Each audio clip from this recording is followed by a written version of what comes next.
Hello Internet, welcome to Games Done Wrongish. Today we'll be taking a look at another Game Pass title. This time around the game is The Flame in the Flood, so let's get to it.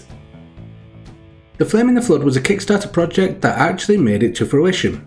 The Kickstarter goal was $150,000 and the campaign smashed that goal and eventually went on to gather over $250,000 in funding via Kickstarter.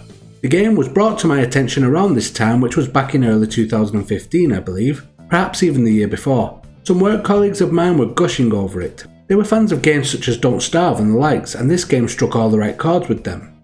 I on the other hand was not a fan of the roguelike survival genre, so I was not interested at all. I was however interested in backing the game on Kickstarter, so I went with a game called Edge of Eternity instead, which is meant to be a turn-based Japanese style RPG, but I'm yet to get my hands on it despite it reaching beta on Steam now. I pledged towards a digital Xbox One copy, so I have to wait until full release whenever that may be. Needless to say, I forgot all about The Flame in the Flood after that time and only thought about it again when I saw it available in the Xbox Game Pass library. To see if it did live up to expectations, I decided to download it and play it for this review. As stated, I am not a fan of the genre, so I am probably not going to be giving it the due attention it may deserve from fans of this genre. For me, the game is fine. That's just it. It's just fine. You play as a young girl that travels around with her trusty dog companion. You start out stranded on a small island in a flood. Your character has a radio in their possession and they can just about make out some kind of voices on it, but it's highly distorted due to the huge amount of static.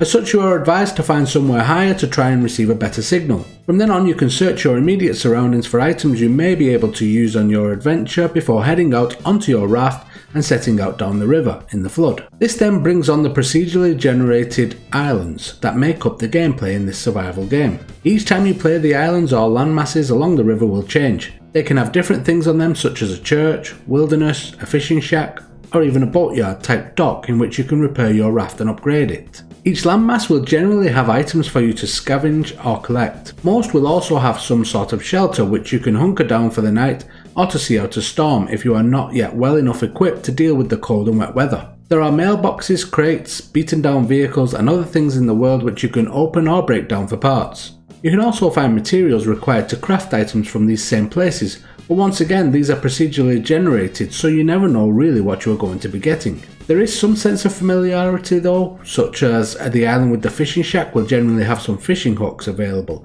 which can be used to set traps to catch small animals such as rabbits, which can then be harvested for food, and so on.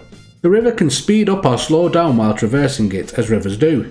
This may take a little getting used to, as sometimes you will need to learn how to make a quick turn to ensure you head towards the next island you need the most, and do not overshoot it as often you cannot turn enough to go back if you miss it. This can be frustrating at times as you may have damaged your raft on your journey and be in desperate need of a fixing dock. Then the river may speed up and you may find yourself on the wrong side of the river as one approaches. If you cannot correct yourself in time and get over to the other side before the next fork in the river, you may miss that dock and that could spell disaster and game over if you happen to crash your raft again before finding another. As the islands are procedurally generated, sometimes you may arrive at a familiar island to find that there is an animal there waiting to attack you. These can be wild boars or wolves. Sometimes you'll be equipped to deal with them, other times you may have to flee and hope for better luck at the next stop along the way. The game has two main modes which are campaign and endless. If you are lucky in the campaign mode and the stars align, you may be able to get through it and complete the story. In endless mode you carry on until you simply run out of supplies, get killed or your raft gets destroyed, which pretty much sums up the gameplay loop throughout.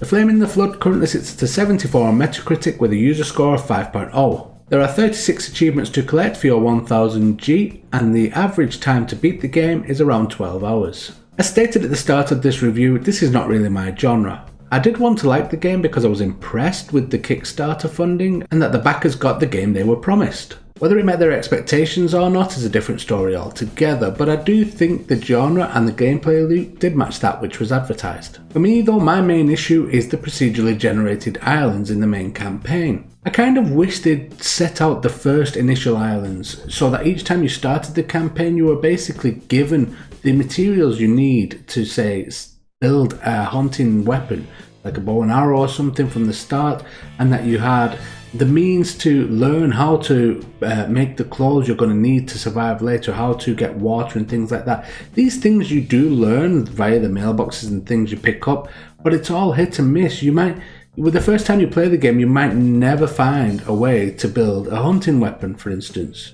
In your first 3 or 4 playthroughs, that you might never get to an island that allows you to do that kind of thing. And then all of a sudden you might get 3 of those in the next playthrough, and I don't think it really fits that well. I do wish they'd taken a little bit of time to just basically set up the first 5 or 6 islands that you visit to make sure that you understood what you needed and how you was going to proceed from then on. After that, it could be a little bit more procedural through the different chapters of the game until you reach the conclusion of the story, but I think being completely procedural for the entire campaign was a misstep there. Obviously in the endless mode, it has to be procedural, and that's what they were going for. I understand that this game was made exactly as they said it was going to be. It was going to be procedural islands, it was going to be a survival game like Don't Starve, those kind of games, and for the most part I think they nailed it. Just for me, I would have liked more of an extended tutorial, if you will, in the campaign. Something that wasn't so hit and miss. For fans of the genre though, I do think it has everything here to be a decent survival game. It's just not my cup of tea, as I've stated a number of times now. So with that in mind, I would generally give this game around a 5 out of 10 rating, because it does exactly what it's supposed to do. It's just not my cup of tea.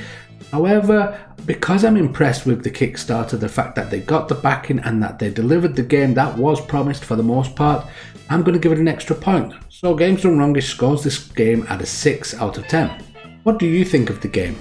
Will you play this whilst it's on Game Pass? Will you buy it outright? Or will you give this one a pass? Let me know in the comments down below, and I will see you next time. If you like this video, please consider watching another. 2 suggestions will be on screen now. Also, if you have not subscribed already, please do so by clicking the icon in the middle of this screen. Every view and subscription will go a long way to helping the channel grow, and in turn will result in more content for you. Thank you, and until the next time, goodbye.